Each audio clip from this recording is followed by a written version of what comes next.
আমেরের গল্প শুনেছেন একজন লিবিয়ান যুবক হজে নিয়তে সৌদি যাওয়ার পথে যেইমাত্র সে এয়ারপোর্টে পৌঁছালো তার নাম নিয়ে নিরাপত্তা সংক্রান্ত একটি সমস্যা দেখা দিল। নিরাপত্তা বাহিনীর লোকেরা তাকে বলল, একটু অপেক্ষা করুন, আমরা চেষ্টা করছি সমস্যা সমাধান করতে। এই সময়ে অন্য সব হাজিরা তাদের প্রক্রিয়া শেষ করে প্লেনে উঠে পড়ল আর প্লেনের দরজা বন্ধ হয়ে গেল। কিছুক্ষণ পর সমস্যা ঠিক হয়, কিন্তু পাইলট দরজা খুলতে রাজি হলো না। প্লেন চলতে শুরু করলো এবং আমেরকে ফেলে রেখে উড়ে গেল। অফিসার তাকে সান্ত্বনা দিয়ে বললেন, তোমার ভাগ্যে নেই। কিন্তু আমেরের উত্তর ছিল অটল, ইনশাল্লাহ আমি যাবই। আল্লাহর নাম আল কহার, তিনি কারণগুলোকেও পরাস্ত করেন। যান্ত্রিক ত্রুটির কারণে প্লেন ফিরে এলো। প্লেনটিতে যান্ত্রিক সমস্যা হয়েছে এবং তা ফিরে আসছে।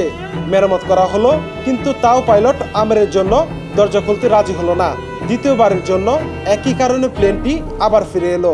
এরপর পাইলট বললেন, আমি আর উড়ব না যতক্ষণ না আমের প্লেনে উঠে।